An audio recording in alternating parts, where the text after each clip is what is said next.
Buenas noches, les habla Carlos Fernando Chamorro, bienvenidos a esta semana. Gracias por sintonizarnos a través de nuestro canal de video en YouTube Confidencial Nica, que ya tiene más de 1000 suscriptores, para seguir derrotando la censura televisiva. Nosotros continuamos demandando la devolución de las redacciones de Confidencial, 100% Noticias y La Prensa, que han sido ilegalmente ocupadas por la policía. Este fin de semana el régimen se tomó también Trinchera de la Noticia y rechazamos este asalto policial. Exigimos la liberación incondicional de más de 180 presos políticos, la suspensión del régimen de tortura en la cárcel y la anulación de los juicios espurios para preservar su vida, su salud y sus derechos políticos, y que se suspenda el Estado policial que ha conculcado los derechos constitucionales para recuperar plenamente las libertades democráticas y despejar el camino hacia una reforma electoral sin Daniel Ortega ni Rosario Murillo, para celebrar nuevas elecciones libres e iniciar la transición democrática. Este domingo y mañana lunes están cumpliendo un año de prisión ilegal en celdas de aislamiento en la cárcel del Chipote las presas políticas Tamara Dávila, Dora María Telles, Ana Margarita Vigil y Suyén Barahona, las 4 dirigentes de Unión Democrática Renovadora UNAMOS, que han sido sometidas a este régimen de tortura y confinamiento solitario. Esta noche conversaremos con Óscar Telles, hermano de la presa política Dora María Telles, a quien la Universidad de la Sorbona en Francia le ha conferido un doctorado honoris causa como reconocimiento de su compromiso con la justicia social y la democracia. También tendremos el testimonio de otros familiares de presos políticos que este fin de semana pudieron visitarlos en las cárceles del Chipote solamente por 8ª vez en un año, cuando la ley establece el derecho de visitas semanales. Les presentaremos una entrevista con la subsecretaria de Estado adjunta de Estados Unidos para el hemisferio occidental, Emily Mendrala, sobre el balance de la Cumbre de las Américas que presidió en Los Ángeles el presidente norteamericano Joe Biden, y para profundizar sobre los resultados de esta cumbre, el impacto de la exclusión de las dictaduras y el acuerdo sobre migración que suscribieron 20 países, tendremos el análisis de Jenny Lincoln, asesora del Centro Carter para América Latina, Manuel Orozco del Diálogo Interamericano y el ex embajador de Estados Unidos en Panamá, John Feely, director del Centro para la Integridad de Medios de las Américas. Y al final del programa, las noticias satíricas en la última Mirada News. Empezamos con el análisis de las noticias en nuestro informe semanal.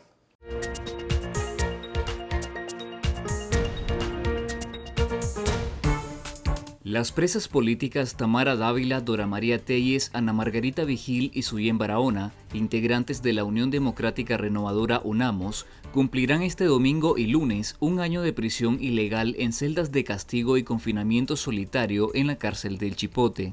Otros 30 presos políticos que fueron capturados por el régimen de Daniel Ortega entre mayo y noviembre de 2021 están recluidos en el Chipote, mientras otros 11 se encuentran bajo arresto domiciliario.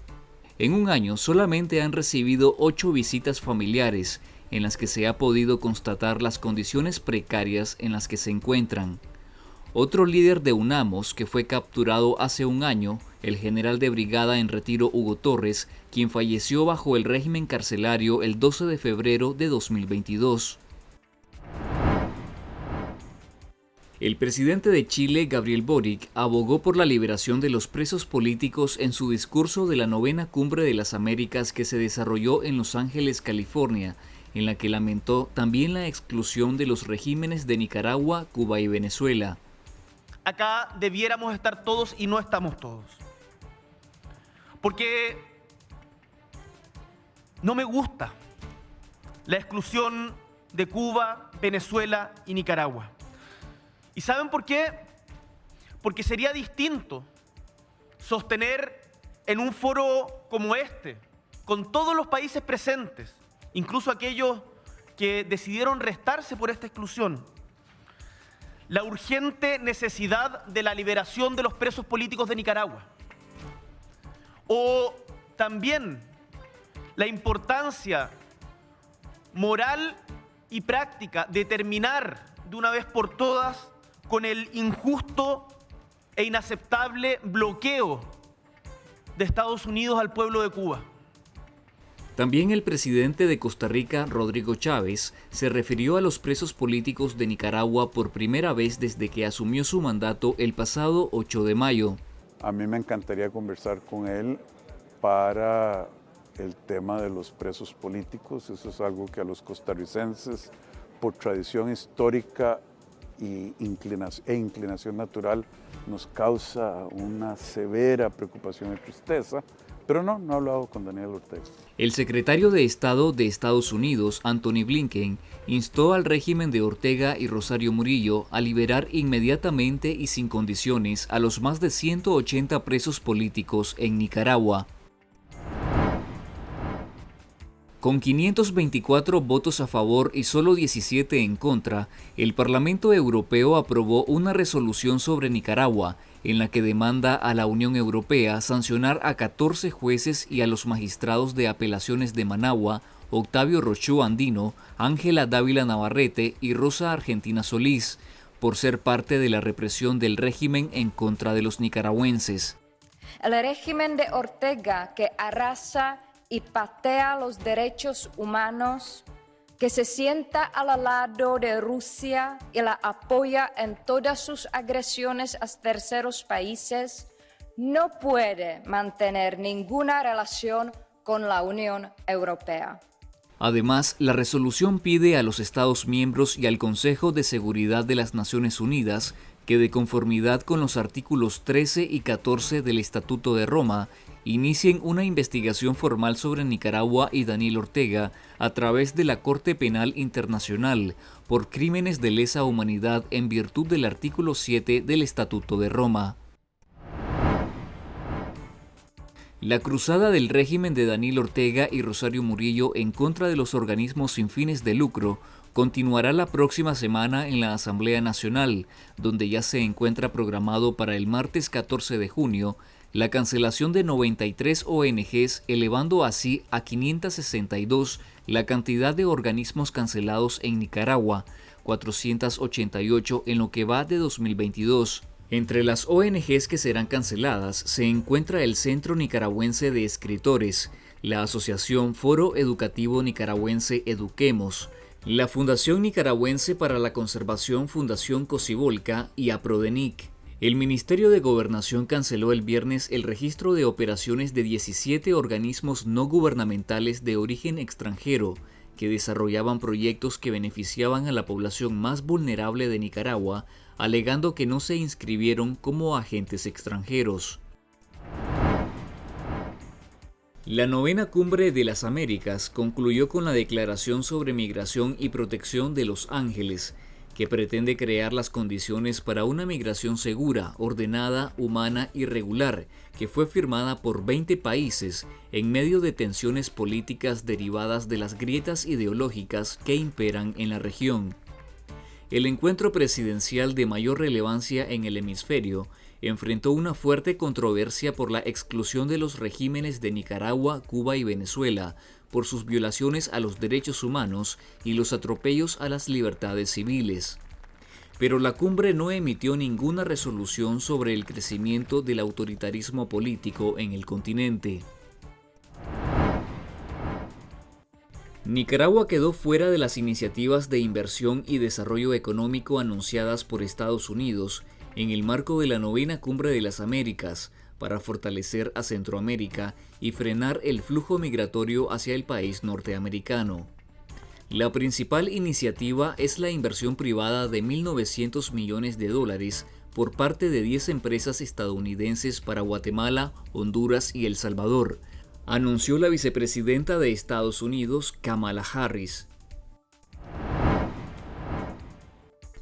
La propaganda del gobierno de Vladimir Putin presentó el ingreso rutinario de tropas militares de su país en Nicaragua para realizar ejercicios de salvamento humanitario, como el inicio de un emplazamiento de armas poderosas para amenazar a Estados Unidos.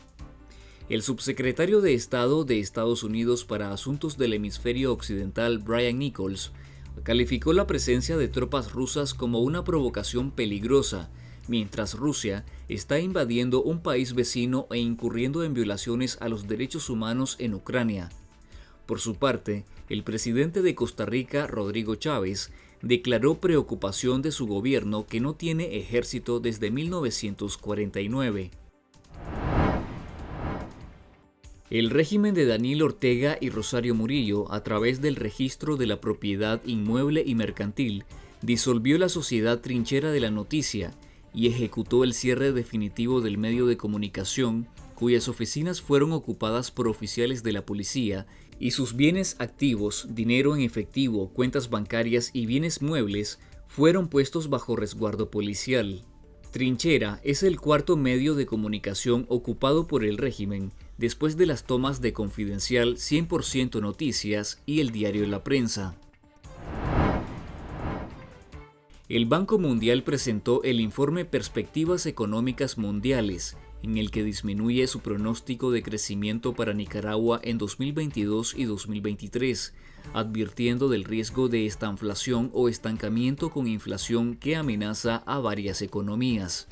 De manera similar, la Comisión Económica para América Latina y el Caribe, CEPAL, rebajó su previsión de crecimiento para Nicaragua y advirtió un incremento en los niveles de empobrecimiento y el costo de la vida. El Poder Judicial acusó al sacerdote Manuel Salvador García en un juzgado de Granada por presuntos actos de violencia en contra de la ciudadana Marta Candelaria Rivas. Según la acusación, el sacerdote no ha sido detenido, aunque fuentes de la Iglesia Católica confirmaron su arresto en un centro penal no identificado. Un comité del Congreso de Estados Unidos acusó a Donald Trump de planificar un intento de golpe de Estado el 6 de enero de 2021, cuando una turba integrada por centenares de sus partidarios entró por la fuerza al Capitolio de Washington para detener la certificación de Joe Biden como presidente. El comité, compuesto mayoritariamente por legisladores demócratas y con presencia de algunos republicanos, compartió evidencias sobre ese asalto en una audiencia pública que se transmitió por televisión. En Colombia, a una semana de la elección presidencial del próximo domingo 19 de junio, hay un empate técnico entre los candidatos a la presidencia, el populista de derecha Rodolfo Hernández con 48.2% de la intención de votos y el izquierdista Gustavo Petro con el 47.2%.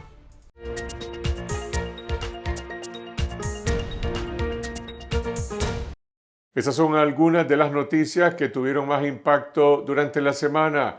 Y ahora nos comunicamos con Óscar Telles, hermano de Dora María Telles, que mañana cumple un año de cárcel en aislamiento y ha recibido en la prisión la noticia de que la Universidad de la Sorbona en Francia le ha otorgado un doctorado honoris causa por su compromiso con la democracia y la justicia social.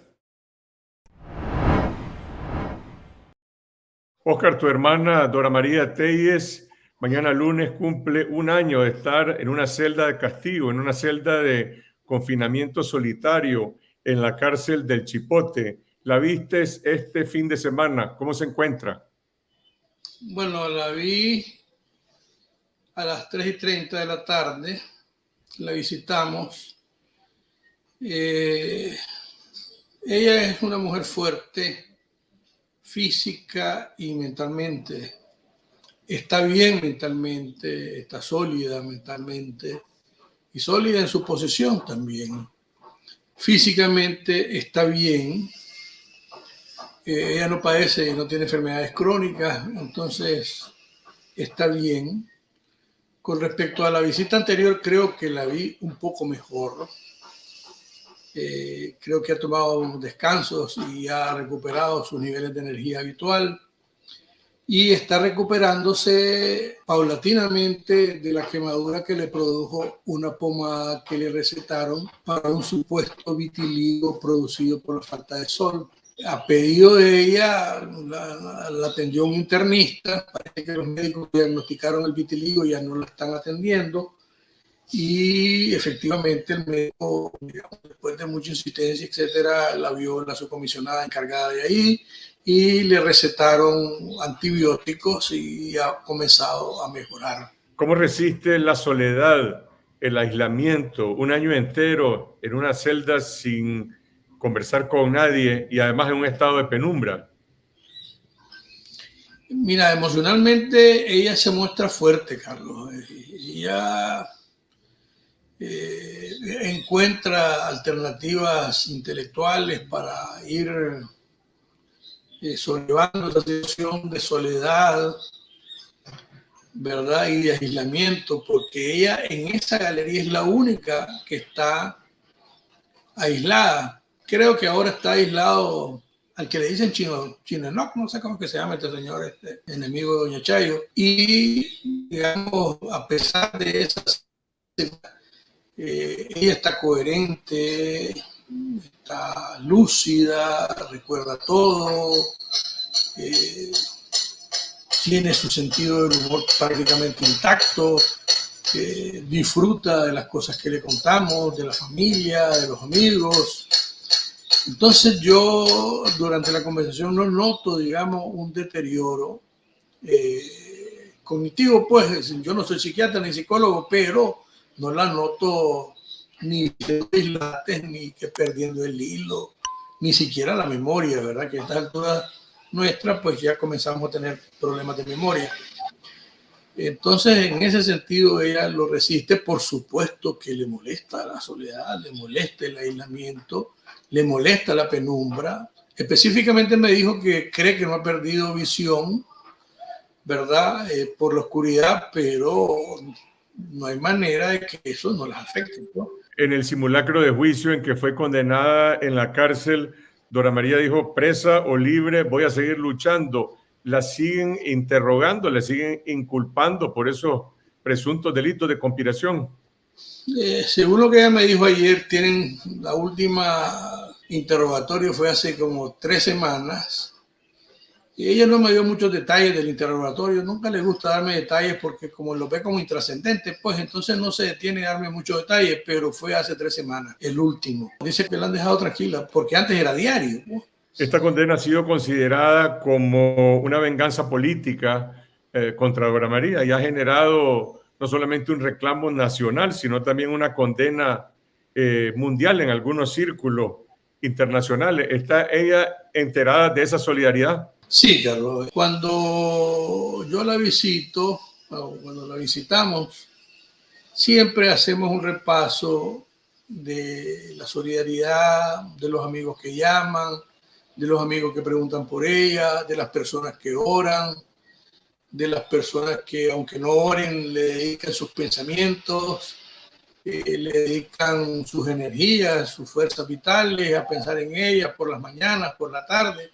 Y entonces siempre hacemos un repaso de eso y la solidaridad de los grupos diferentes, etcétera, que van surgiendo. Esta semana se conoció que la Universidad de la Sorbona en París le ha otorgado un doctorado honoris causa a Dora María. ¿Qué dice la Sorbona para otorgarle este reconocimiento? Ellos le enviaron una nota a Dora María el 17 de mayo pasado, en donde le decían que había sido distinguida por decisión unánime de los miembros de la academia y del ministerio, y aprobada por el Ministerio de Relaciones Exteriores de Francia, el doctorado honoris causa.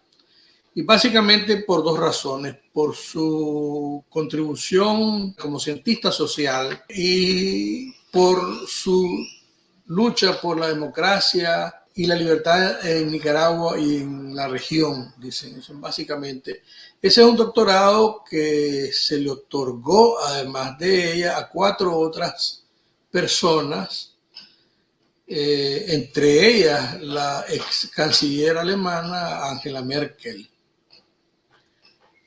Entonces es un honor, me imagino, muy amplio. Bueno, no me imagino, ella me lo dijo para ella e incluso para toda la familia. Creo que también es un homenaje a los presos políticos de Nicaragua, a los 180 y el resto de presos políticos, para hacerlos visibles, pues, para que la gente sepa cada día más de las circunstancias en las que se encuentran.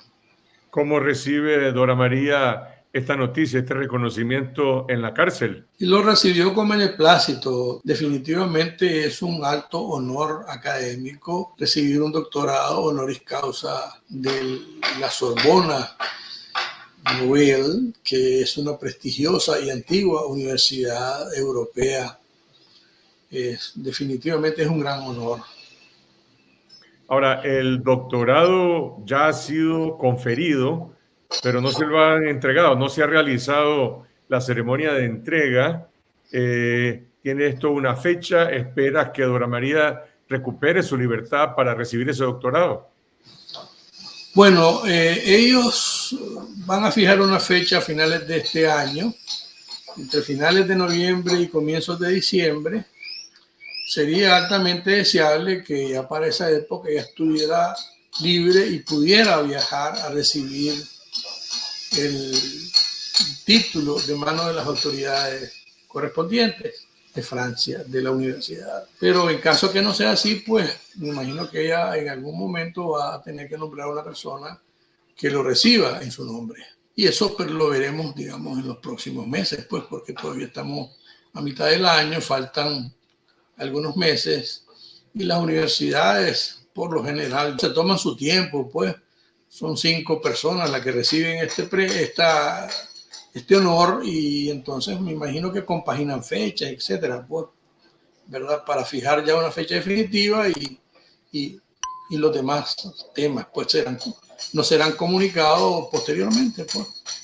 La condición de celda de castigo, de confinamiento solitario en que se encuentra ella y también por separado Ana Margarita Vigil, Suyén Barahona, Tamara Dávila, ha sido objeto de condena mundial. Pero por el otro lado hay instituciones como la Cruz Roja Internacional. ¿Qué expectativas tienen sobre esto? Yo creo que los que no se han pronunciado ya no lo van a hacer. La Cruz Roja Internacional, esa es más o menos su forma de operar a nivel internacional. Pues no quiere que los asocien a ningún movimiento político. Ellos solo son supuestamente vigilantes de los derechos de los detenidos políticos. Y hay una convención que los acoge pues a ellos y los rige. En cuanto a la Santa Madre Iglesia, pues hay pastores y pastores, ¿verdad? Desde el inicio de la iglesia cristiana hay diferencias, pues. Hay un Pablo y hay un Pedro, ¿verdad? Con 2 visiones diferentes de la iglesia. Actualmente tenemos un Monseñor Álvarez y otros señores que no son de grata recordación, ¿verdad? Que tienen actitudes diferentes frente a un hecho que ellos consideran que viola los derechos humanos. Entonces yo no creo que el Vaticano vaya a cambiar su posición. Ahorita está detenido un sacerdote por una acusación, ¿verdad? Monseñor Álvarez fue agredido y fue sitiado. Y no creo que lo vayan a hacer, pues el Vaticano siempre está jugándose entre que es un Estado y es una religión. Entonces, ellos van a permanecer así callados porque piensan que de esa manera no se enajenan más las relaciones y tal vez en el futuro puedan jugar algún papel. Pero yo no creo que eso cambie, pues, sustancialmente. Pero este régimen de castigo que está cumpliendo el día de mañana 1 año va a prolongarse, debería suspenderse. Nosotros los familiares de todos los presos políticos queremos que se suspendan primero que sean puestos en libertad, y en el caso nuestro de los reos que están, digamos, aislados y en condiciones más duras, queremos que cese esa condición. Ella misma se lo ha pedido durante el interrogatorio que cese esa condición, que ella tiene derecho a visitas regulares, etcétera, pues, ¿verdad? A los derechos que tiene un reo corriente en Nicaragua. Pero ellos no son reos corrientes, pues. Entonces, yo no creo que vaya eso a cambiar a lo inmediato, pues, salvo que, digamos, medie o una negociación con el gobierno actual o que todo el mundo reconozca y acepte la situación en la que vivimos, pues, ¿verdad? Que son 2 cosas totalmente diferentes y difíciles, pues. Este gobierno no da muestras de querer aceptar ninguna negociación. Y por otro lado, pues todo el mundo reclama su libertad, su derecho a opinar, a organizarse. Continuamos con el testimonio de los familiares de los presos políticos Félix Maradiaga, Suyén Barahona, Tamara Dávila, Ana Margarita Vigil y Miguel Mendoza, que pudieron visitarlos este fin de semana. Esta fue apenas la 8ª visita a la cárcel del Chipote en un año, es decir, una condición que forma parte del régimen de castigo impuesto por Ortega y Murillo, para que las visitas a la cárcel se efectúen no cada semana, como establece la ley, sino solamente cada 45 días.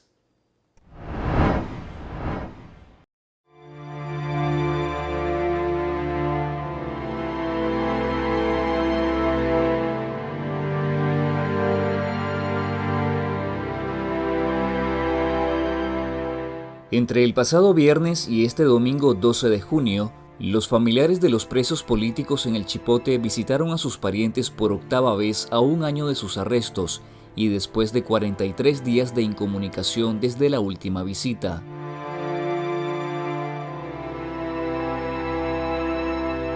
Los familiares de los reos de conciencia constataron el continuo deterioro en la salud de los recluidos, pérdida de peso, falta de asistencia médica oportuna, aislamiento e incomunicación total. Sigue en la misma situación, sigue en la misma celda, aislada, ¿verdad? Incomunicada, debido a la humedad que existe, ha desarrollado hongos en la piel, ¿verdad? Solamente la están sacando 1 o 2 horas a la semana al sol. Le han hecho exámenes médicos, pero no le han dado los resultados desde hace meses, ¿verdad?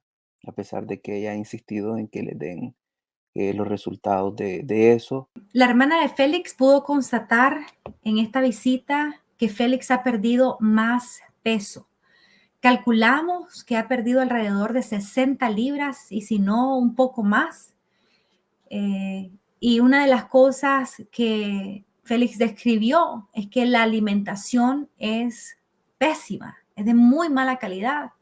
Y han habido días que ni siquiera se atreve a desayunar por temor a que le haga daño, que tenga un malestar estomacal, porque la calidad de la comida realmente pues no se puede ni siquiera ingerir. Así que han habido algunos días que solamente hace un tiempo de comida. Miguel sigue deteriorándose físicamente. Él el 21 de mayo se había pesado y pues eran 151 libras la que él pesaba en ese momento. Después de la visita del 29 de abril, decíamos que Miguel ya el médico no lo llevaban por urgencia a la clínica que hay allí, sino más bien que el médico se programa, de acuerdo a su conveniencia, la visita a las celdas. Y eso nosotros nos preocupaba, porque el problema de él ha estado serio en cuestiones del azúcar y la presión. Las presas políticas Tamara Dávila, Dora María Telles, Ana Margarita Vigil y Suyén Barahona cumplieron un año de arresto en celdas de confinamiento solitario. Tamara sigue en la celda empernada, ¿verdad? Es decir, totalmente clausurada con una sola rendija en donde le pasan las cosas, pues sigue sin salir a patio sol, ¿verdad? En el caso de la Tami, pues y totalmente aislada. En el caso de la Ana Margarita, pues sigue en solitario. Esa es una situación particular de las mujeres presas en el Chipote que están en su mayoría en solitario, ¿verdad? Entonces eso genera también un elemento, ¿verdad?, de mayor tortura en términos emocionales por la falta de posibilidad de interactuar con otros seres humanos. Desconocemos la razón de ese nivel de crueldad, de saña que han tenido para con ella, pero también con otras personas, ¿verdad? Hay personas que tienen prácticamente un año en celdas de castigo, que son celdas de 2x2 totalmente selladas, ¿verdad? Hay personas de que le dan muy pocos alimentos. Hay personas Hugo Torres lo dejaron morir en la cárcel. Aunque los familiares de los reos de conciencia han solicitado en muchas ocasiones el encuentro regular para sus hijos menores con sus padres y madres, la dictadura sigue sin permitirlo. La incomunicación es permanente. Esa delgadez que tiene no es solamente de la alimentación, de la mala alimentación, sino que es la preocupación y estar un año encarcelado.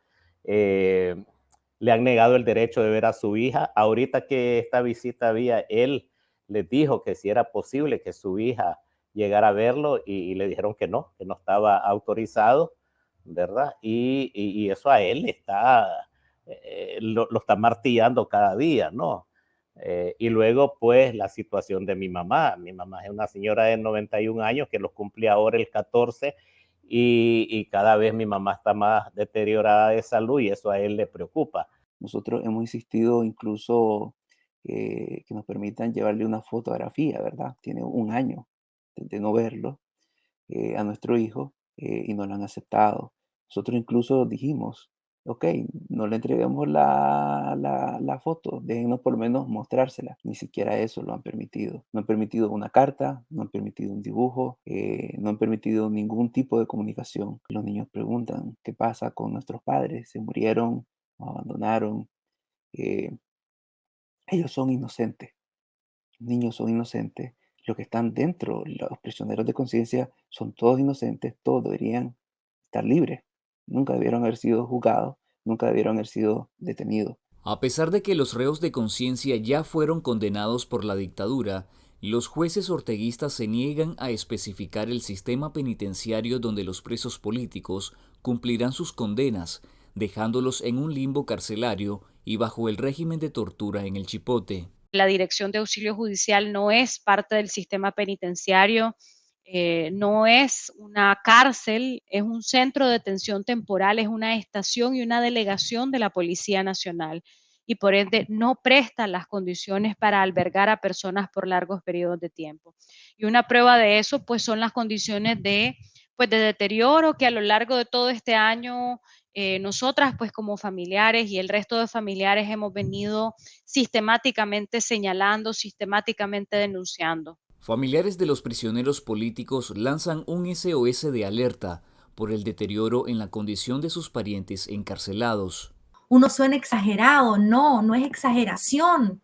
A nuestros familiares los están matando y el riesgo es que terminen como terminó desgraciadamente Hugo Torres, una muerte que fue innecesaria. Y por eso que estamos desesperados y el llamado se lo estamos haciendo al Estado de Nicaragua y a quienes están dirigiendo estas políticas de represión y de violencia. Estamos demandando una liberación incondicional. Eso es nuestra demanda. Ahora, mientras eso ocurre, mientras eso sucede, nuestra demanda mínima, o sea, voy a mencionar lo mínimo que debería de respetar el Estado, iniciando por el cese de este aislamiento y confinamiento solitario en el cual tiene a las personas presas políticas, tanto en el Chipote como en los otros sistemas penitenciarios, porque recordemos también que hay presos en otros sistemas penitenciarios que están haciendo huelga y que están siendo maltratados por eso, porque están exigiendo sus derechos. Ellos también tienen derecho a tener condiciones dignas. Se han documentado casos serísimos del corazón, ¿verdad? De problemas cardíacos, serísimos de la piel, ¿verdad? Por la falta de sol, por la falta de salubridad en las celdas. Incluso hay casos de presos y presas políticas con sarna, ¿verdad? Se han incrementado los casos de personas presas políticas hospitalizadas por la falta de atención médico oportuna, ¿verdad? Gente pues con insuficiencia renal crónica, que no les están haciendo los exámenes que necesitarían para poder hacer chequeo, sobrevivientes de cáncer también, hasta una persona con Parkinson avanzado. Es decir, la situación de las personas presas políticas es crítica y lo que estamos encontrando es que la atención médica es insuficiente, no es oportuna para lograr garantizar que los casos no se empeoren. Después de un año de cárcel y aislamiento, las presas y presos políticos mantienen vivo el espíritu de resistencia cívica. Estos son los mensajes que les enviaron a los nicaragüenses que se encuentran en libertad. Quería aprovechar para compartir un mensaje que Suyen, mi esposa, nos compartió, y es el siguiente.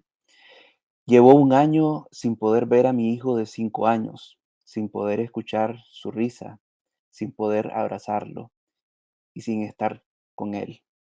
Sigo soñando con dejarle a él y a todas las niñas y niños una Nicaragua linda. Mi sueño, mi alegría y mi compromiso siguen intactos, justicia y libertad. Tiene esperanza y fe en Dios que eso pronto va a tener que cambiar, ¿no? Pero hay un mensaje muy especial para ustedes, la prensa independiente y principalmente para los periodistas. Dice que todas las noches ora por ustedes, ¿verdad? Y su oración está dirigida, y nos dijo realmente, está dirigida de esta manera. Señor Dios, protege siempre a los periodistas independientes, protege a su familia, haz que tengan trabajo, pan y un techo en el lugar que se encuentren y que todo les salga según tu voluntad.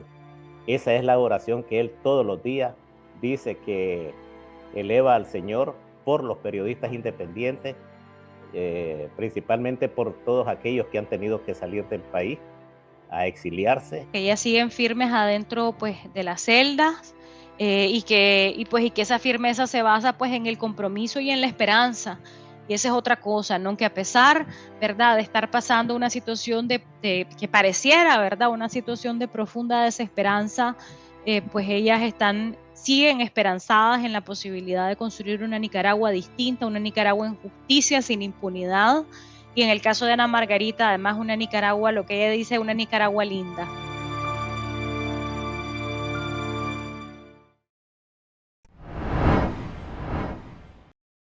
Eso es lo que dicen los familiares de los presos políticos que demandan su liberación incondicional y la anulación de los juicios espurios para que recuperen plenamente su libertad y todos sus derechos. Continuamos con el balance de la 9ª Cumbre de las Américas. Migrantes nicaragüenses de ayer. En el país de Nicaragua no hay nada que hacer, entonces buscamos Costa Rica, ir a coger café. Y de hoy. Realmente uno viene a trabajar, a buscar trabajo por necesidad, pues allá. Nicaragüenses desplazados por la crisis. Me vi obligada a movilizarme hacia este país. Sus historias. Estar en la Antártida ha sido una experiencia bastante satisfactoria y más visitar la Antártida como investigador es muy especial. Sus logros. La campeona que soy ahorita no es porque me fue fácil. Sus retos. Teníamos clases donde nuestros maestros eran americanos que no sabían hablar ni un poquito de español y era frustrante. Sus aportes. Somos nosotras las mujeres migrantes hablando sobre historias de mujeres migrantes. El espacio que retrata y destaca a la migración nicaragüense. Esto es Nicas Migrantes, de Confidencial.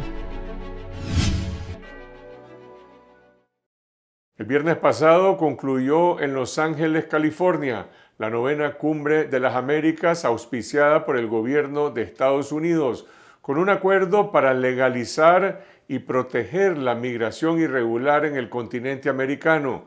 Entrevistamos a la subsecretaria de Estado adjunta de Estados Unidos para el hemisferio occidental, Emily Mendrala, sobre el balance de la cumbre, y esto fue lo que nos dijo.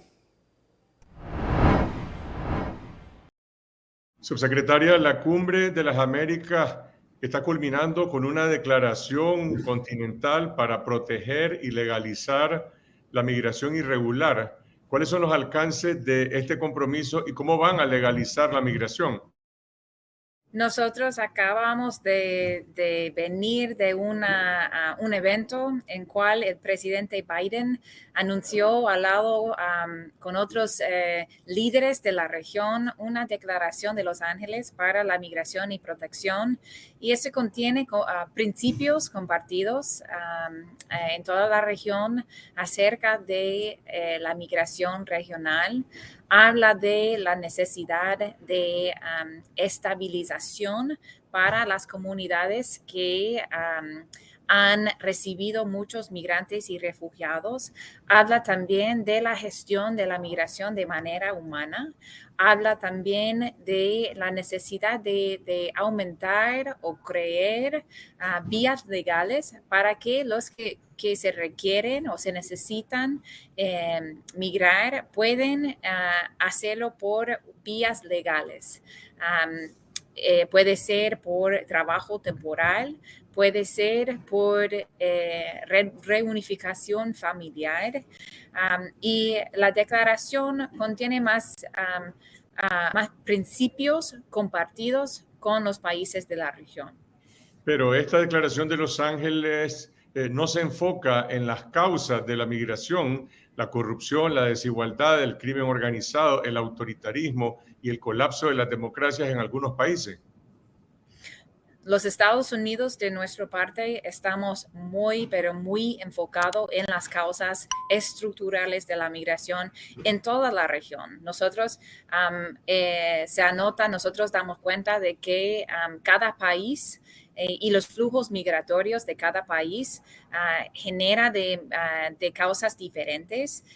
En el caso del norte de Centroamérica nos enfoca y hemos enfocado por varios años ya en la inseguridad, la gobernanza, también creación de oportunidades económicas para minimizar las causas estructurales de la migración en estos países. ¿Qué pasa con los países que son expulsores de migrantes por la crisis institucional, política, económica que atraviesan, como es el caso de Venezuela, de Cuba y Nicaragua, cuyos ciudadanos demandan políticas de refugio, políticas de asilo al migrar hacia Colombia, hacia México, hacia Estados Unidos? Nos preocupa mucho lo que está pasando en estos países. Nos preocupa el autoritarianismo, nos preocupa mucho la falta de los gobiernos de poder proveer para su gente, sus pueblos. En el caso de Cuba, por ejemplo, nosotros anunciamos hace poco el reestablecimiento de un flujo migratorio legal que se llama el Cuban Family Reunification Parole Program. Es un flujo para ayudar que las familias cubanas se puedan reunificarse por medio de una vía legal. El presidente Biden mencionó que esta iniciativa está también siendo presentada ante el Banco Interamericano de Desarrollo y el Banco Mundial, pero hay un paquete de recursos económicos para acompañar este esfuerzo para legalizar la migración o para atacar las causas de la migración irregular. Sí, nosotros acompañando a la declaración hoy anunciamos recursos, aumento de recursos para la protección en la región administrado por el Departamento de Estado. También anunciamos un aumento de recursos al Banco Mundial para ser manejado por un fondo que tienen ellos que se enfoca de manera precisa en ayuda para las comunidades que reciben gran cantidad de migrantes y refugiados, dando en cuenta la generosidad que han demostrado ellos y la necesidad de que la comunidad entera reciba apoyo. ¿Cómo se va a aplicar en términos prácticos estos acuerdos entre gobiernos o esta política? Por ejemplo, en este momento hay una caravana masiva de migrantes. Nunca se ha visto algo parecido en la historia. Son más de 15,000 migrantes de toda la región centroamericana que están marchando a través de México para llegar a Estados Unidos. ¿Qué tipo de respuesta les van a brindar? Nosotros creemos que los principios que están contenidos en la Declaración de Migración y Protección ofrece una respuesta a la migración irregular en la región. Depende de los compromisos, de los hechos de cada país en la región para implementarlo. Adjunto con la declaración había un anuncio de parte nuestro de compromisos nuestros, pero compromisos también de otros países de la región, incluso países fuera de la región, para poner en términos concretos acciones que comprometemos nosotros para implementar la declaración, y nosotros vamos a estar trabajando juntos. Trabajamos en el espíritu de responsabilidad compartida en toda la región, porque la migración irregular se afecta a cada país en maneras diferentes. Deberíamos centrar los valores, deberíamos centrar dignidad y humanidad y gestionar la migración en una manera más humana. ¿Qué pasa con algunos países cuyos presidentes estuvieron ausentes en esta crisis?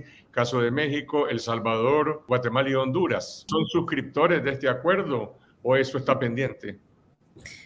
Sí, todos o la mayoría, disculpe que no escuché todos los que nombraste, pero muchos países de la región sí son parte de la declaración, representado por parte de los ministros, si no estuvieron presentes los presidentes.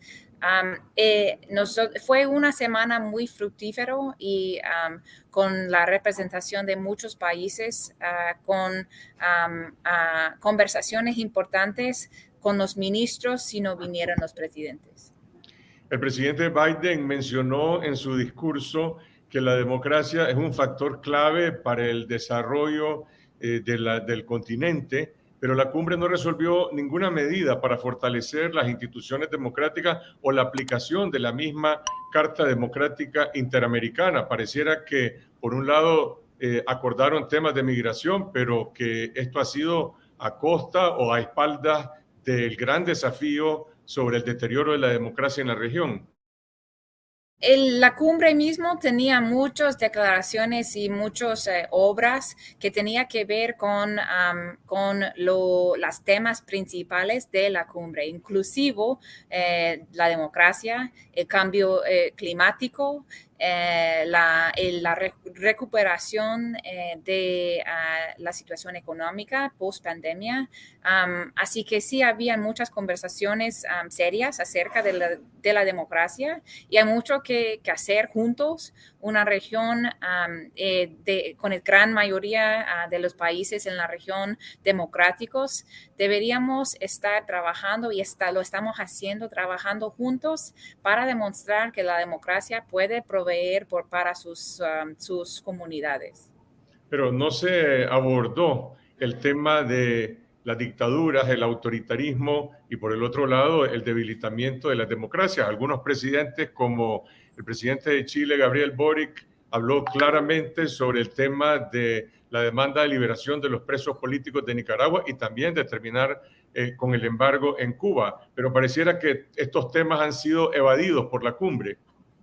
No, eso no es cierto. Muchos sí hablaron de los temas y nosotros invitamos a los países de la región de venir y debatir, porque estas son conversaciones muy importantes que deberíamos tener al nivel regional con todos los países de la región, y estamos siempre nosotros condenando, y repito aquí, condenando los presos políticos en Nicaragua, por ejemplo, y también en Cuba.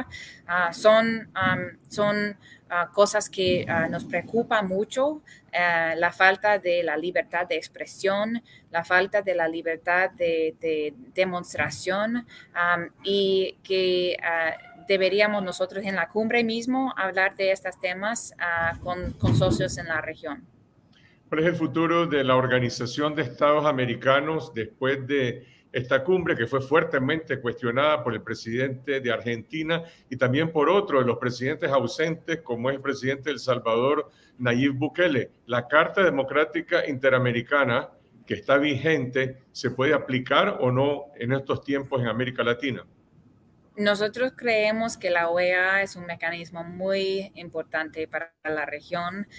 por medio del cual podemos intercambiar con socios en la región, debatir, discutir asuntos urgentes, asuntos comunes y asuntos en que no estamos de acuerdo. La Charter de Interamericano sigue y sigue con firmas de casi toda la región y sigue en efecto también.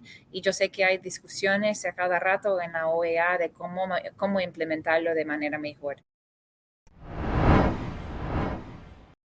Continuamos hablando sobre los resultados de la Cumbre de las Américas con Jenny Lincoln, asesora del Centro Carter para América Latina, Manuel Orozco, investigador del Diálogo Interamericano, y el ex embajador de Estados Unidos en Panamá y director del Centro para la Integridad de Medios de las Américas, John Feeley.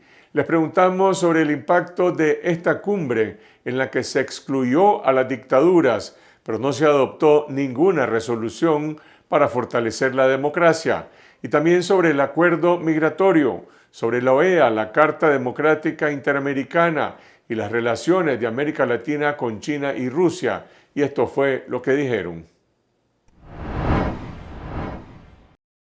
Gracias Jenny Lincoln del Centro Carter, Manuel Orozco del Diálogo Interamericano y el ex embajador John Feeley por analizar en este programa los resultados de la Cumbre de las Américas.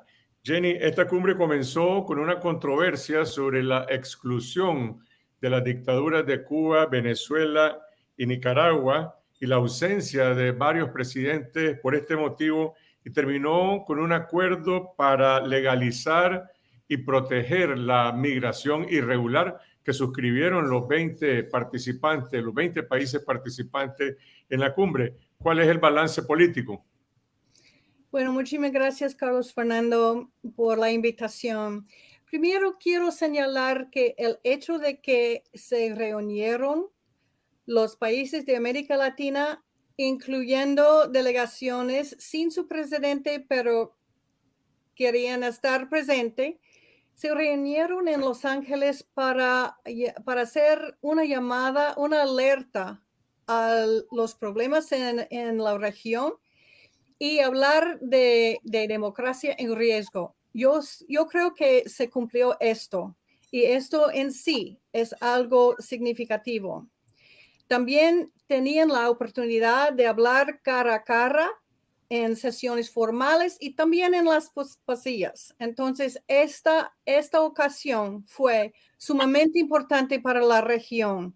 Tener esta oportunidad después de 2 años de pandemia, tener reuniones cara a cara. Yo creo que a fin de cuentas se logró bastante cosas, incluyendo una discusión nueva sobre cómo tratar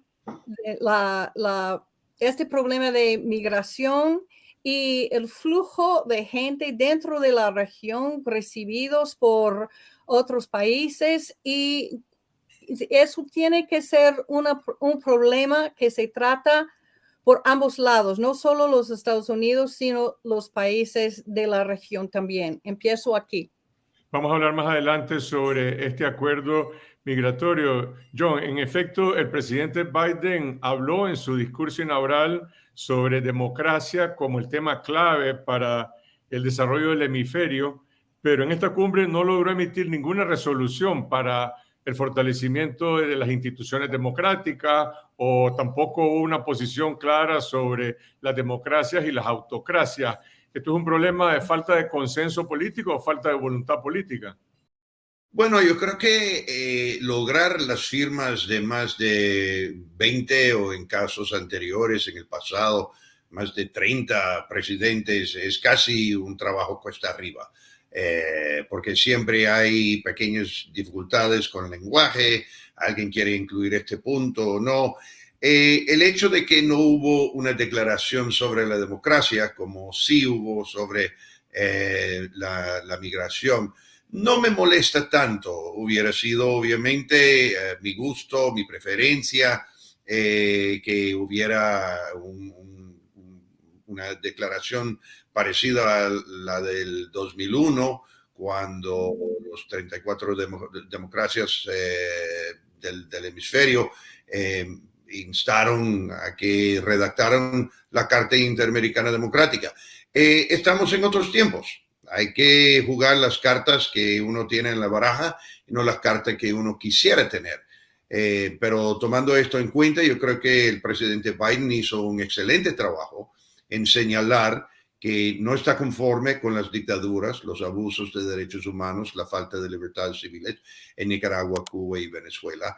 Y yo sé que por los márgenes de la cumbre, ¿verdad? Hay siempre lo que es el teatro kabuki, las declaraciones, discursos, ponencias formales, pero también, y Jenny, Manuel y yo estuvimos en Los Ángeles en esta semana, hay un sinnúmero de pláticas, conversaciones, charlas informales.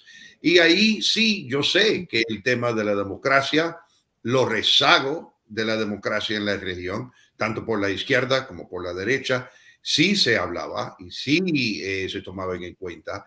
Entonces yo en balance no estoy tan decepcionado con el hecho de que no había una declaración específicamente sobre la democracia.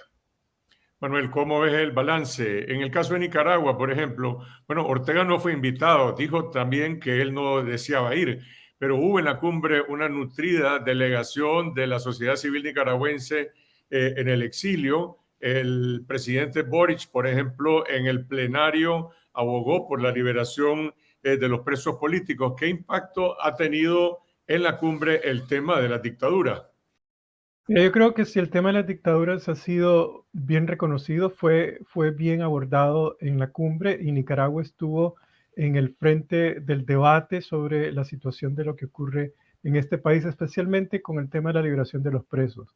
Yo creo que no se pudo lograr más que eso porque, es decir, llegaste a la cumbre en un contexto en donde la política y la democracia no están hablando entre ellas, especialmente en América Latina, cuando la situación democrática se encuentra básicamente en un deterioro muy preocupante y en varios países, por lo menos en 10 países de América Latina, no hay un serio respeto al Estado de Derecho. Entonces llegas a la cumbre con la excusa de que no invitaron a los otros países, pero ninguno de esos jefes de Estado, excepto Chile y otras democracias, hablaron específicamente de la liberación de los presos. Entonces el tema de Nicaragua está presente.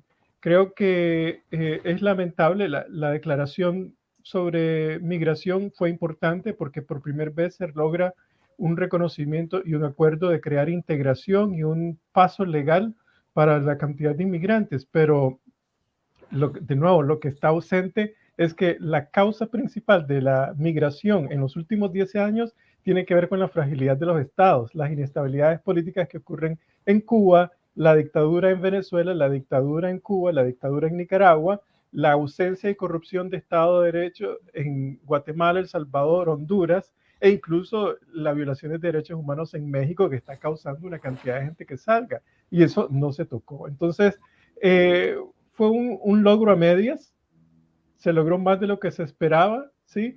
Pero al final el asunto se convierte en un tema mediático, que es esta relación de amor y odio entre Estados Unidos y América Latina y el Caribe. América Latina habla de un amor no correspondido y Estados Unidos reclama que los países de América Latina no juegan por las reglas. Entonces, hay que resolver esa situación. Hay un problema de inconsistencia. Estados Unidos, por un lado, apoya la situación de los derechos humanos en Nicaragua, pero por otro lado guardó silencio sobre la situación política en Honduras, y eso lo resiente en muchos países. John, mientras se estaba realizando esta cumbre en Washington, se estaba transmitiendo en los principales canales de televisión el informe sobre el asalto al Capitolio y lo que se considera pues un intento de golpe de Estado perpetrado por el expresidente Trump contra la propia democracia norteamericana. ¿Cómo afecta esta crisis interna de Estados Unidos la proyección de Estados Unidos como una potencia que quiere fortalecer la democracia en América Latina? ¿Cómo no, Carlos Fernando? Yo creo que eso es una muy buena observación.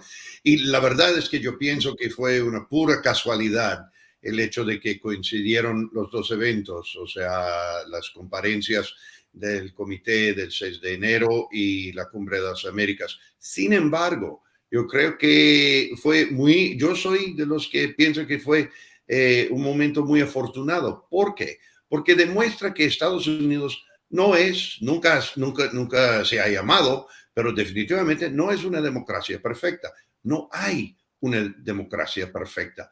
Siempre tenemos que estar en aras, en vías de perfeccionar nuestras democracias.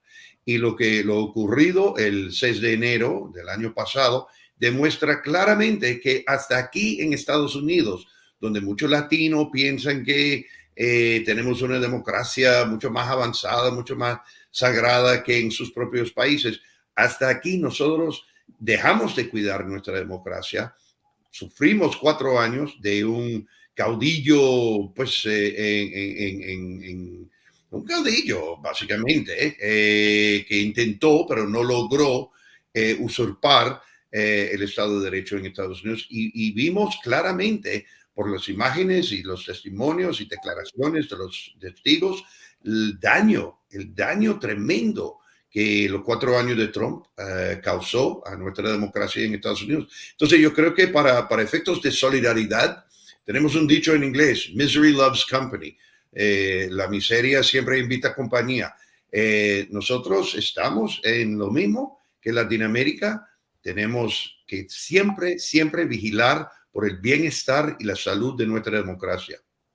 Jenny, ¿qué viene después de la cumbre? Hay un acuerdo sobre regulación y legalización de la migración. Está pendiente qué pasa con los países expulsores de migrantes, principalmente Venezuela, Cuba, bueno, también Nicaragua. Y por el otro lado, ¿qué pasa con las instituciones hemisféricas en el continente? El caso de la Organización de Estados Americanos, cuestionada abiertamente en la propia cumbre por Argentina, por El Salvador, que no estuvo presente y atacó a la OEA como Ministerio de Colonias, y también la propia Carta Interamericana, la citó el presidente Castillo en el momento inaugural de la cumbre, pero pareciera que la Carta Democrática no tiene la capacidad de implementación en estas crisis.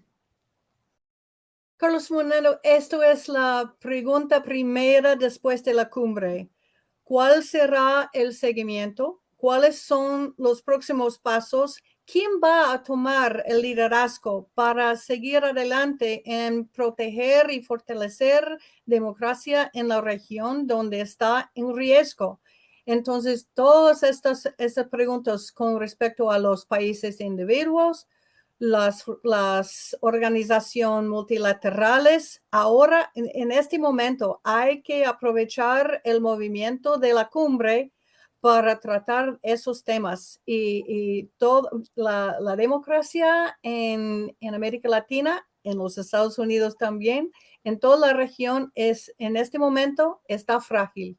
¿Y qué vamos a hacer para aprovechar estos momentos y logros, aunque sean incipientes tal vez, de la cumbre? ¿Cuáles serán los próximos pasos para aumentar este esfuerzo de colaborar en términos de migración, también las economías, también la recuperación después de la pandemia en esta región?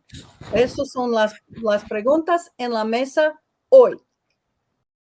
En algún momento se habló, Manuel, de los organismos multilaterales de crédito del Banco Mundial, del BID, particularmente para el tema de apoyar también estas iniciativas de migración y de inversiones. Y pareciera que en el trasfondo de esta crisis en la que aparece América Latina, si no fracturada, por lo menos dividida en diferentes bloques y sectores, está también la presencia económica de China, que tiene un peso fundamental en América Latina. Por el otro lado, las provocaciones de Rusia. ¿Cómo se ubica hoy el hemisferio frente a China principalmente y Rusia?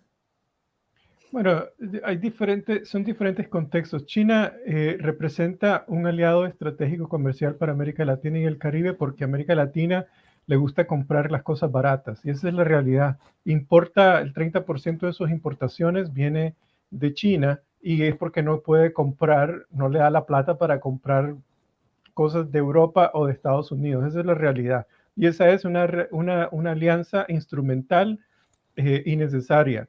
La inversión china en América Latina es limitada y ahora que China está entrando en una etapa recesionaria muy fuerte, su expansionismo va a ser muy limitado. En cuanto a Rusia, lo que estamos viendo es realmente la consecuencia de la pérdida de hegemonía en seguridad regional de Estados Unidos, en donde básicamente Rusia ha capitalizado como una alianza trilateral con Cuba, Venezuela y Nicaragua, desestabilizando militarmente todo lo que se refiere a la cuenca del Caribe.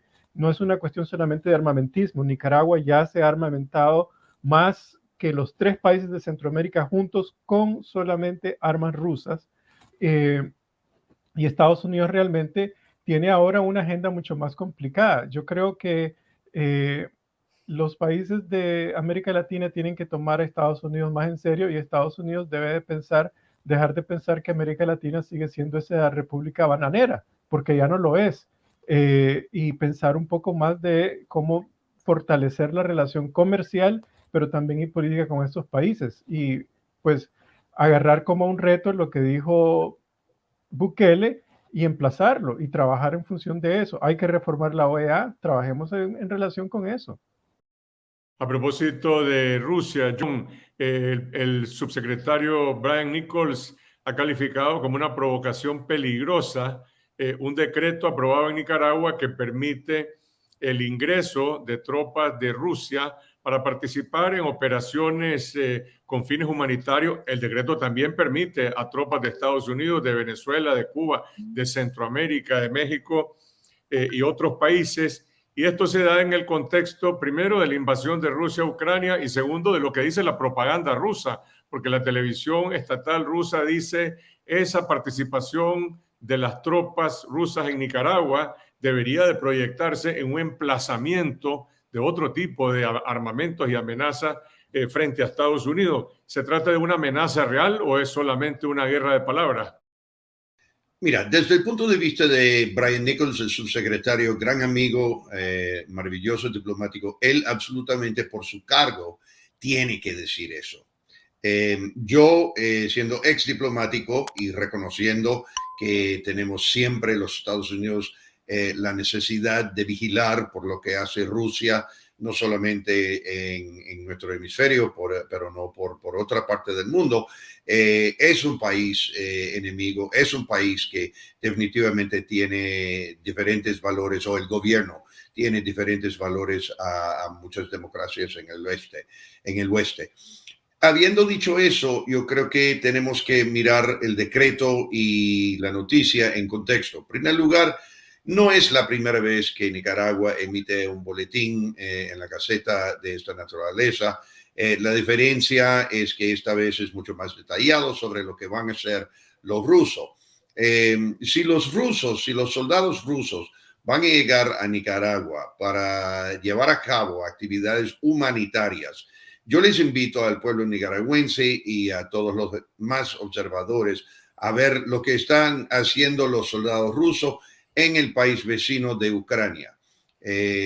Sin querer ser muy cínico, yo creo que es justo decir que las tropas rusas y la maquinaria militar rusa no tiene realmente ni la primera idea de lo que es vigilar por derechos humanos o servir causas humanitarias. Cosa que con el Comando Sur, Estados Unidos ha demostrado a través de más de 50 años después de la Guerra Fría, que tiene un involucramiento humanitario con buques, hospitales, con despliegues de tropas para construir clínicas, etc. Entonces, yo creo que más bien las tropas rusas serán usadas para fines de inteligencia, para quizás recabar inteligencia en la región, quizás trabajar en ese edificio grande que tienen allá en Managua, que nadie realmente sabe exactamente lo que hacen allá, pero tenemos buenas sospechas. Y como siempre, los servicios de inteligencia y los militares americanos, vamos a vigilarlos bastante bien, cuidadoso. Yo no espero que vaya a haber sorpresas, como algunos en los medios han predecido, diciendo que esto puede llevar a una segunda crisis de misiles, como en Cuba en 1962. Yo simplemente no veo eso. Yo creo que Los despliegues de los rusos serán de bajo perfil, principalmente para fines de inteligencia. Y si vemos que hay un despliegue humanitario y muchos nicaragüenses están beneficiados en el futuro a manos de soldados rusos, yo sería el primero en decir bienvenidos. Volvamos a la Cumbre de las Américas. Jenny, ¿quién llena el vacío que dejaron las dictaduras? El presidente de Argentina, Alberto Fernández, el presidente Boric, por otro lado, con otro tipo de discurso, Colombia, Ecuador, Brasil. Bueno, esto es lo bonito de esta cumbre, porque las voces de todos estos estaban escuchados. Y también hay que tomar en cuenta que la discusión cuenta con varias opiniones y perspectivas. Entonces, yo veo en este momento que todos esos mencionados ya tienen su voz alta. Y quiero mencionar con respecto a esto, Carlos Fernando, que cada una de esas personas han mencionado en voz alta o también en conversaciones privadas la situación de los presos políticos de Nicaragua, con una llamada en voz alta y también en conversaciones en privado, que hay que buscar manera de asegurar la liberación de los presos políticos en Nicaragua. Entonces, esto fue una gota de muchas gotas, pero un ejemplo de la importancia de esta cumbre en este momento. Manuel, ¿qué nos deja la cumbre al final? ¿Hay algún balance en relación a las expectativas iniciales que se tenían? ¿Ocurrió lo que muchos dijeron, una cumbre que no va a producir grandes resultados? ¿El acuerdo migratorio representa un avance importante? Mira, cada cumbre tiene un resultado. En este caso, el resultado fue el acuerdo migratorio. Anteriormente han sido acuerdos sobre protección contra el narcotráfico, sobre libre comercio, entre otras cosas, sobre libertad de expresión. Sin embargo, en esta vez el tema principal, el acuerdo principal, fue que 20 países suscribieron un acuerdo sobre migración. Y eso es un gran gane. ¿Que se resolvió el problema de la paz mundial? No, ni se va a resolver. No se va a resolver hasta que realmente todos los países se tomen en serio entre ellos y decidan abordar críticamente por qué hay un problema político en América Latina en donde la democracia está ausente. Y en ese sentido hay que hablar de pues, un aspecto muy importante en relación con la política exterior de Estados Unidos, que es que no hay mucha consistencia en lo que ellos hacen y dicen en algunos países. Pero también está que América Latina realmente siempre no ha querido asumir el riesgo de democratizar a sus países y ahora está poniendo sus sociedades en grandes problemas. Y ahora vamos a las noticias satíricas que no alcanzaron en el informe semanal en la última Mirada News.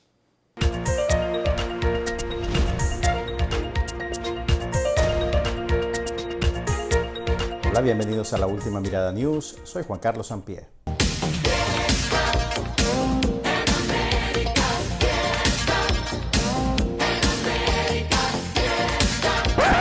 La Cumbre de las Américas tuvo lugar en la ciudad de Los Ángeles, a pesar de la ausencia de las tres dictaduras del continente y de su padrino, el presidente de México, Andrés Manuel López Obrador.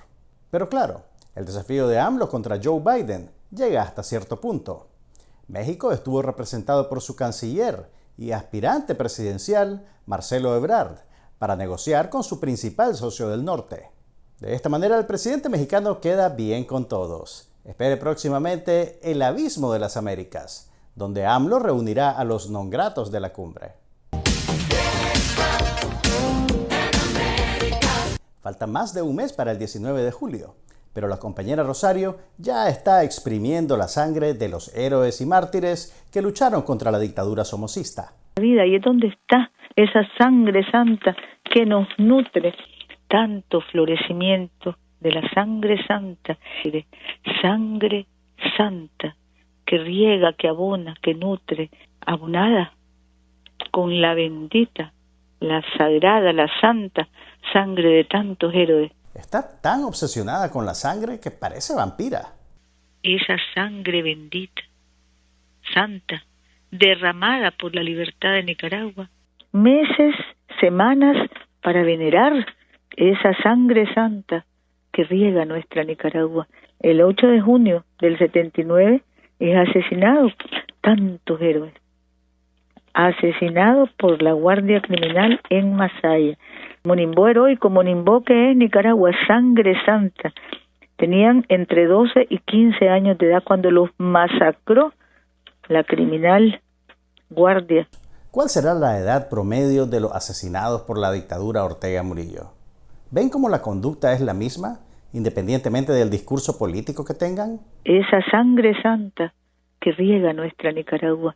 Pero no crean que los monólogos de la compañera son puro terror. También tienen anuncios clasificados.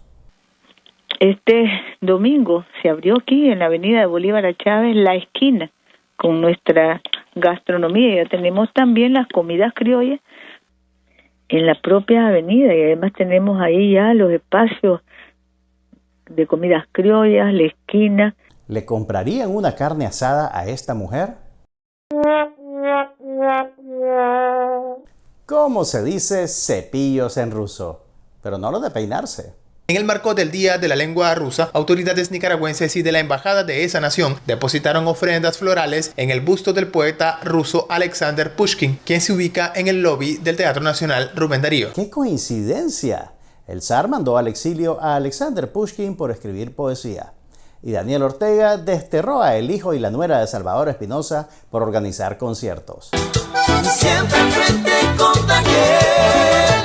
Pero me estoy distrayendo. Veamos por qué es importante la lengua rusa. El idioma ruso es de origen eslavo, el séptimo más hablado del mundo, lengua oficial de todos los órganos de las Naciones Unidas y una de las principales lenguas en lo que respecta al número de publicaciones científicas. Urge que aprendamos ruso. Los propagandistas del 19 Digital están utilizando el traductor de Google para traducir las acreditaciones del personal diplomático ruso. Y miren lo que pasa. Lamentablemente, cabe recordar que en los últimos años, en algunos de estos estados europeos, inclusive en Ucrania, la gente rusohablante tiene que luchar por su derecho fundamental, la libertad de usar su lengua materna. En realidad, doña Svetlana Petrova está repitiendo una mentira de la maquinaria de propaganda de Vladimir Putin. La mayoría de los ucranianos hablan en ruso. Para muestra, un botón.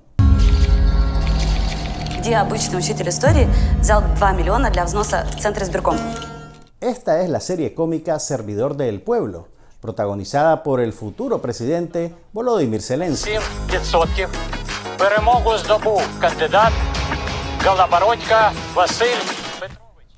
En ella los personajes hablan principalmente en ruso y en segundo lugar en ucraniano. Esta dinámica se extendía a todos los medios y la vida cotidiana en Ucrania.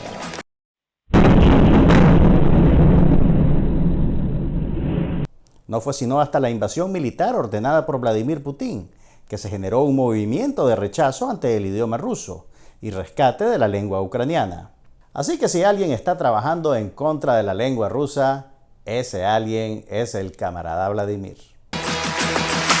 Por cierto, pueden ver la serie Servidor del Pueblo a través de los servicios de streaming Netflix y HBO Max. Era la favorita de Putin, hasta que Zelensky desinfló el mito del poder bélico ruso. Pero volvamos a Managua.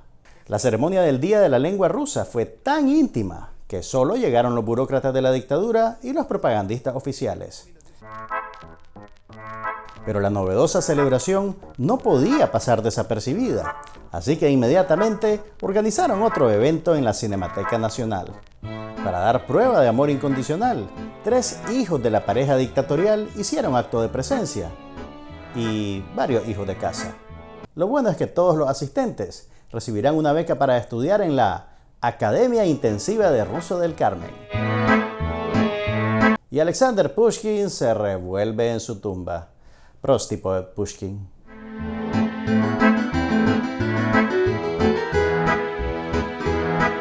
Me gustaría decirles que esta iniciativa va a servir para que los nicaragüenses lean más a Pushkin o a Gogol, o que vean películas de Tarkovsky, pero no. Lo más probable es que esto solo sirva para que algunos consigan trabajo de decanes en la nueva ocupación militar rusa. Ну и самой неприятной для США вишенкой на этом демократическом торте стало сенсационное заявление президента Никарагуа Даниэля Ортеги. Он разрешил ввести в страну российские войска, корабли, самолеты, разумеется, исключительно в гуманитарных целях. Eso dijo Olga Skaviva, presentadora de televisión en un programa de noticias de la televisión del aparato de propaganda de Vladimir Putin. El comandante Ortega le va a mandar a Olga una canasta de rosquillas, cajetas y otras delicias típicas, en premio por ser la primera persona en el mundo que considera sensacional un anuncio de Daniel Ortega. En realidad, el decreto presidencial que habla de las tropas rusas es un documento rutinario que se emite cada 6 meses, invitando a las tropas de diferentes países a colaborar con el ejército de Nicaragua. Porque Dios sabe que el general Avilés necesita ayuda. Y no solo Rusia está incluida en la lista, también está Estados Unidos.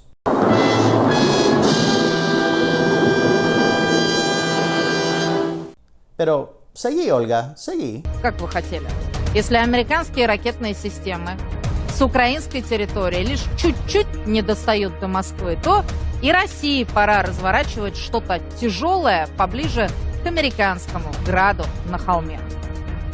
Olga, amiga, date cuenta, nadie ha hablado de estacionar misiles rusos en Nicaragua, por lo menos hasta ahora. Sí tenemos antenas que permiten conectarse con satélites rusos y una escuela de espionaje, quise decir, una escuela de seguridad. Pero a pesar de la retórica de Daniel Ortega y sus desplantes, Estados Unidos sigue siendo el principal socio económico de Nicaragua. En resumen, hacerle caso a Olga es como creerse un análisis geopolítico de Poncho del Canal 13. A partir de la medianoche de este domingo, Estados Unidos suspendió el requerimiento de mostrar prueba negativa de COVID-19 para ingresar al país. Por purita casualidad, a partir de mañana lunes, las pseudoministras de salud repartirán pruebas gratuitas de COVID-19. Y pensar que solo 2 días atrás las vendían a $150. Ella está cantando como un ruiseñor, señor. Está cantando como un ruiseñor. Eso es lo que pienso yo. Eso dijo John Feely, exfuncionario del Servicio Exterior de Estados Unidos, sobre Yadira Letts, la exnuera de Daniel Ortega y Rosario Murillo. La noticia agridulce para Laureano Ortega, porque ahora hay alguien en su familia que canta mejor que él y va a cosechar más aplausos. No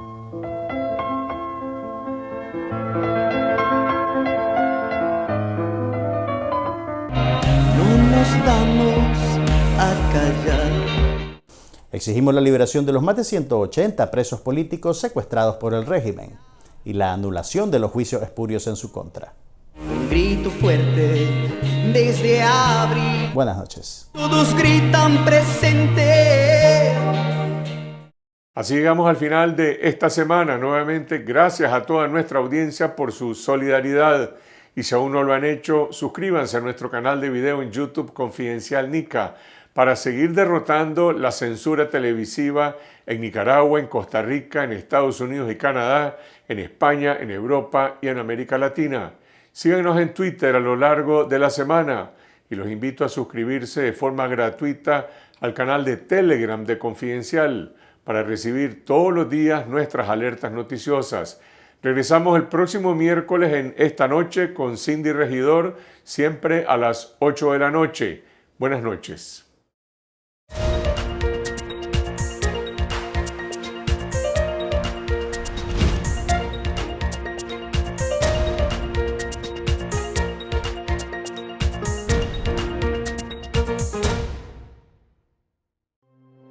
Confidencial, 25 años investigando y contando la verdad, la política, la economía y la sociedad.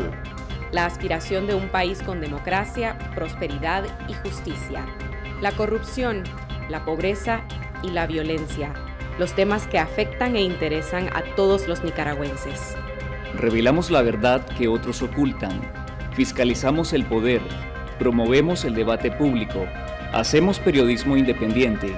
Por una ciudadanía crítica y mejor informada. Contá con nosotros, estamos cada vez más cerca de vos. Nunca podrán confiscar la verdad.